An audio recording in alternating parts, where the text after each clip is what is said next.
Hi friends, Anna University Regulation 2025 கான third and fourth semester second year கான full syllabus வந்து பார்த்தீங்கன்னா அண்ணா யூனிவர்சிட்டிலேருந்து publish பண்ணிட்டாங்க. அதை பற்றி தான் டீட்டெயிலாக பார்க்க போகிறோம். ஆல்ரெடி வந்து பார்த்தீங்கன்னா உங்களுக்கு ஃபஸ்ட் இயர் மட்டும் first and second semester syllabus மட்டும் தான் பப்ளிஷ் பண்ணியிருந்தாங்க. இப்போ வந்து பார்த்தீங்கன்னா தேர்ட் அண்ட் ஃபோர்த் செம்முக்கான சிலபஸ் பப்ளிஷ் பண்ணிட்டாங்க. இந்த வீடியோவில் பார்த்தீங்கன்னா தேர்ட் செமஸ்டர் சிஎஸ்சி டிபார்ட்மெண்ட்டுக்கான தேர்ட் செமஸ்டரோட சிலபஸை தான் டீட்டெயிலாக பார்க்க போகிறோம். உங்களுக்கு எந்தெந்த பேப்பருக்கு எத்தனை கிரெடிட் இருக்குது, எதெல்லாம் தியரி பேப்பர், எதெல்லாம் லேப் பேப்பர், எந்த பேப்பரை நம்ம எப்படி வந்து படிக்கணும், எதெல்லாம் ப்ராப்ளம்ஸ் அதிகமாக இருக்கும், அதை பற்றி தான் டீட்டெயிலாக சொல்ல போகிறேன். வீடியோ ஸ்கிப் பண்ணாமல் ஃபுல்லாக பாருங்கள். மறக்காம யூனிவர்சிட்டி லேர்னர்ஸ் தமிழ் சேனலை சப்ஸ்கிரைப் பண்ணி வச்சுக்கோங்க. தொடர்ந்து சப்போர்ட் பண்ணுங்கள். இந்த பிடிஎஃப் லிங்க் வந்து பார்த்தீங்கன்னா டிஸ்கிரிப்ஷனில் கொடுத்துருக்கேன். நீங்கள் டவுன்லோட் பண்ணி டீட்டெயிலாக படித்து பாருங்கள். ஃபஸ்ட்டு உங்களுக்கு என்னென்ன சப்ஜெக்ட்லாம் இருக்குன்னு நான் சொல்லிடுறேன். உங்களுக்கு டிஸ்கிரீட் மேத்தமெட்டிக்ஸ், இது வந்து மேக்ஸ் பேப்பர்.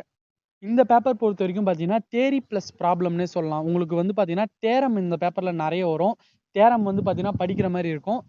அண்டு பார்த்தீங்கன்னா உங்களுக்கு ப்ராப்ளம்ஸும் 1 or 2 லெசனில் வந்து பார்த்தீங்கன்னா ப்ராப்ளம்ஸும் இருக்குது. அண்டு ஈக்குவலாக நீங்கள் வந்து பார்த்தீங்கன்னா மேக்ஸ் பேப்பரை படிக்கிற மாதிரி இருக்கும். தேரம்ஸ்லாம் நீங்கள் வந்து பார்த்தீங்கன்னா அண்டர்ஸ்டாண்ட் பண்ணி ஞாபகம் வச்சுக்கிற மாதிரி இருக்கும் இந்த பேப்பர் பொறுத்த வரைக்கும். இது வந்து பார்த்தீங்கன்னா 4 கிரெடிட் பேப்பர். இந்த பேப்பருக்கு வந்து பார்த்தீங்கன்னா கிரெடிட் அதிகம். நெக்ஸ்ட் பார்த்தீங்கன்னா ஆப்ரேட்டிங் சிஸ்டம் ஓஎஸ். இந்த பேப்பர் பார்த்தீங்கன்னா லேப் இன்டகிரேட்டட் தேரி, லேபும் இருக்குது தேரியும் இருக்குது, ரெண்டுமே இருக்குது. இதுவும் வந்து பார்த்தீங்கன்னா 4 கிரெடிட் பேப்பர். நெக்ஸ்ட் வந்து பார்த்தீங்கன்னா ஆப்ஜெக்ட் ஓரியன்டட் சாஃப்ட்வேர் இன்ஜினியரிங். இந்த பேப்பர் பொறுத்த வரைக்கும் பார்த்தீங்கன்னா தேரி மட்டும்தான். ப்ரீவியஸ் ரெகுலேஷன் 2021 வந்து பார்த்தீங்கன்னா தேரியும் இருந்தது அண்டு உங்களுக்கு வந்து பார்த்தீங்கன்னா லேபும் இருந்தது. இந்த பேப்பர் பொறுத்த வரைக்கும் ஆப்ஜெக்ட் ஓரியன்டட் சாஃப்ட்வேர் இன்ஜினியரிங். இந்த ரெகுலேஷனில் வந்து பார்த்தீங்கன்னா உங்களுக்கு தேரி மட்டும்தான் கொடுத்துருக்காங்க. இது வந்து 3 கிரெடிட் பேப்பர். அடுத்து டேட்டா ஸ்ட்ரக்சர் பொறுத்த வரைக்கும் பார்த்தீங்கன்னா லேப் இன்டகிரேட்டட் தேரி பேப்பர். இதுக்கு வந்து பார்த்தீங்கன்னா 5 கிரெடிட்ஸ் கொடுத்துருக்காங்க. அண்டு ஜாவா ப்ரோக்ராமிங், இதுவும் லேப் இன்டகிரேட்டட் தேரி பேப்பர் தான். இதுக்கு வந்து பார்த்தீங்கன்னா 5 கிரெடிட்ஸ் கொடுத்துருக்காங்க. Next English communication skill laboratory, இது வந்து பார்த்தீங்கன்னா 1 கிரெடிட். ஸ்கில் டெவலப்மெண்ட் கோர்ஸ் வந்து பார்த்தீங்கன்னா அது உங்கள் காலேஜில் எதனா கண்டக்ட் பண்ணுவாங்க. அது நான் முதல்வனா கூட இருக்கலாம். அதுக்கு வந்து பார்த்தீங்கன்னா 2 கிரெடிட் கொடுத்துருக்காங்க. டோட்டலாக வந்து பார்த்தீங்கன்னா உங்களுக்கு 24 கிரெடிட் வந்து பார்த்தீங்கன்னா இந்த செமஸ்டரில் இருக்குது. தேர்ட் செமஸ்டர் சிஎஸ்சி டிபார்ட்மெண்ட்டுக்கு வந்து பார்த்தீங்கன்னா இந்த 5 பேப்பர் தான். உங்களுக்கு வந்து பார்த்தீங்கன்னா ஃபர்ஸ்ட்லாம் நிறைய பேப்பர் படிச்சிருப்பீங்க செகண்ட் செம்மெல்லாம். இந்த செம்மு வந்து பார்த்தீங்கன்னா நீங்கள் இந்த 3 பேப்பர் இந்த 5 பேப்பர் மட்டும் படித்தா போதும். இதுதான் உங்களுக்கான தேர்ட் செமஸ்டருக்கான சிலபஸ். நான் இப்போ இந்த சிலபஸை டீட்டெயிலாக ஒவ்வொரு லெசனாக எப்படிலாம் இருக்குது அப்படின்னு நம்ம டீட்டெயிலாக பார்க்கலாம். இதுக்கு முன்னாடி பார்த்தீங்கன்னா நீங்கள் தமிழ், இங்கிலீஷ், அப்புறமேட்டு பார்த்தீங்கன்னா எலக்ட்ரிக்கல் டிபார்ட்மெண்ட் பேப்பர் பிஇஇ, டிபிசிஓ அந்த மாதிரிலாம் நிறைய படிச்சிருப்பீங்க. பட் இதுக்கப்புறம் வந்து பார்த்தீங்கன்னா நீங்கள் வந்து ஃபுல்லாக வந்து கோர் பேப்பராக தான் படிப்பீங்க.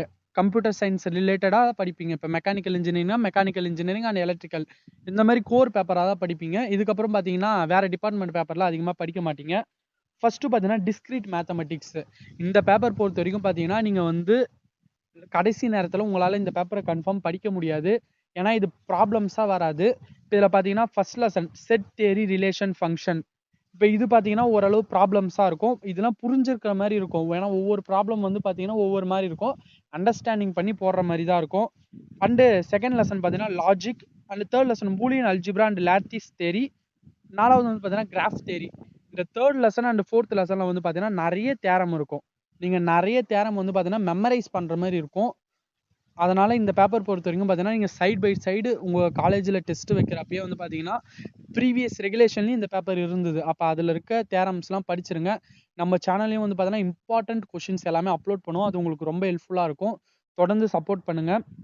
அண்டு நெக்ஸ்ட் பேப்பர் பார்த்தீங்கன்னா உங்களுக்கு ஆப்ரேட்டிங் சிஸ்டம். இந்த ஆப்ரேட்டிங் சிஸ்டமில் என்னென்ன லெசன் வருதுன்னு பார்த்தீங்கன்னா பேசிக்ஸ் ஆஃப் ஓஎஸ். ஓஎஸ் பொறுத்த வரைக்கும் பார்த்தீங்கன்னா நீங்கள் நிறைய ஓஎஸ் கேள்விப்பட்டிருப்பீங்க. Windows OX, Linux OS, Unix OX, அந்த மாதிரி நிறைய இருக்குது. அதை பற்றி படிப்பீங்க. ரெண்டாவது system call process management, CPU scheduling. இதெல்லாம் வந்து பார்த்தீங்கன்னா ப்ராப்ளம் ஓரியன்ட் கான்செப்ட். சிபியூ ஷெடியூலிங்னாலே அதில் ப்ராப்ளம்ஸ் தான் இருக்கும்.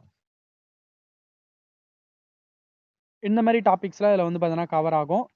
நெக்ஸ்ட் வந்து பார்த்தீங்கன்னா உங்களுக்கு ஆப்ஜெக்ட் ஓரியன்ட் சாஃப்ட்வேர் இன்ஜினியரிங். இந்த பேப்பர் பொறுத்த வரைக்கும் பார்த்தீங்கன்னா கான்செப்ட் வைஸ் நீங்கள் வந்து புரிஞ்சுக்கிட்டா கதை மாதிரி எழுதலாம். இதை வந்து நீங்கள் வந்து மனப்பாடம் பண்ணி ரைட் பண்ண வேண்டிய அவசியம் இல்லை. கான்செப்டை புரிஞ்சுக்கிட்டிங்கன்னா நீங்கள் கதை மாதிரி எழுதலாம். இந்த பேப்பர் பொறுத்த வரைக்கும் ரொம்ப ஈஸியான பேப்பர். இந்த பேப்பர் எப்படி நீங்கள் இருக்குன்னு பார்த்தீங்கன்னா ஒரு சாஃப்ட்வேரை நீங்கள் ரெடி பண்ணணும்னா அதுக்கு என்ன மாதிரி அப்ரோச் பண்ணணும். ஒரு சாஃப்ட்வேரை ரெடி பண்ணணும்னா மொதல் ஸ்டெப் என்ன பண்ணுவாங்க, யூசர் கிட்ட இருந்து அந்த சாஃப்ட்வேருக்கு தேவையான ரெக்யர்மெண்ட்ஸ். ஏன்னா ஒவ்வொரு யூசர் வந்து பார்த்தீங்கன்னா ஒவ்வொரு மாதிரி சொல்லுவாங்க. அப்போ அதை நம்ம வந்து கேதர் பண்ணணும். அது நீங்கள் வந்து பார்த்தீங்கன்னா ஃபீட்பேக்காக வாங்கிக்கணும்.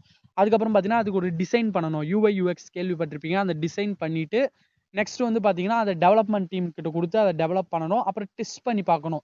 நீங்கள் பண்ண சாஃப்ட்வேர் கரெக்டாக ஒர்க் ஆகுதான்னு டெஸ்ட் பண்ணி பார்த்துட்டு லாஸ்ட் வந்து பார்த்தீங்கன்னா யூசருக்கு அதை நீங்கள் வந்து பார்த்தீங்கன்னா டெப்ளாய் பண்ணிட்டீங்கன்னா யூசர் வந்து யூஸ் பண்ணிக்கலாம். கடைசியாக வந்து பார்த்தீங்கன்னா கண்டினியூஸாக மானிட்டர் பண்ணிகிட்டே இருக்கணும். எதனா பிரச்சனை இருந்தால் அதை சால்வ் பண்ணிகிட்டே இருக்கணும். இந்த பேப்பர் பொறுத்த வரைக்குமே ஃபுல்லாக அதே தான். நான் சொன்ன மாதிரி தான் பாருங்கள். ஃபர்ஸ்ட் வந்து ரெக்யூர்மெண்ட் அனலைசிஸ் நீங்கள் வாங்கணும். ரெண்டாவது டிசைன் பண்ணணும். அதுக்கப்புறமேட்டு பார்த்தீங்கன்னா டெஸ்டிங் பண்ணணும், மெயின்டெனன்ஸ் பண்ணணும். இதான் வந்து இந்த பேப்பரு. ரொம்ப ஈஸியான பேப்பர் தான் இதுவும். அண்ட் உங்களுக்கு நெக்ஸ்ட்டு பார்த்தீங்கன்னா டேட்டா ஸ்ட்ரக்சர்ஸ். இந்த பேப்பர் பொறுத்த வரைக்கும் பார்த்தீங்கன்னா கோடிங் அண்டு ப்ராப்ளம் தான் ரொம்ப ரொம்ப இம்பார்ட்டன்ட். அதாவது நீங்கள் தேரி இதில் ரைட் பண்ணுறது ரொம்ப கம்மியாக தான் இருக்கும்.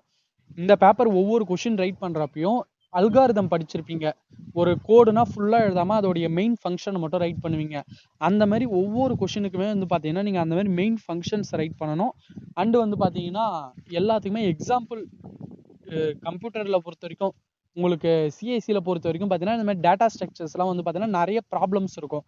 கம்ப்யூட்டர் அதான் சிஎஸ்சி ரிலேட்டட் ப்ராப்ளம் இருக்கும்.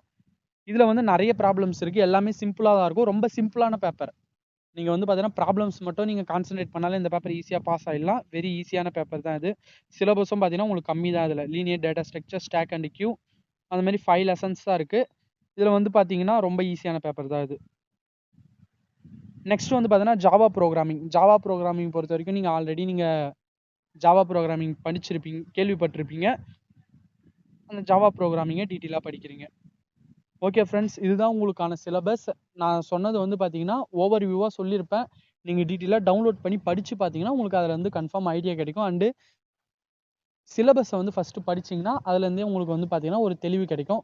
Okay friends, thank you.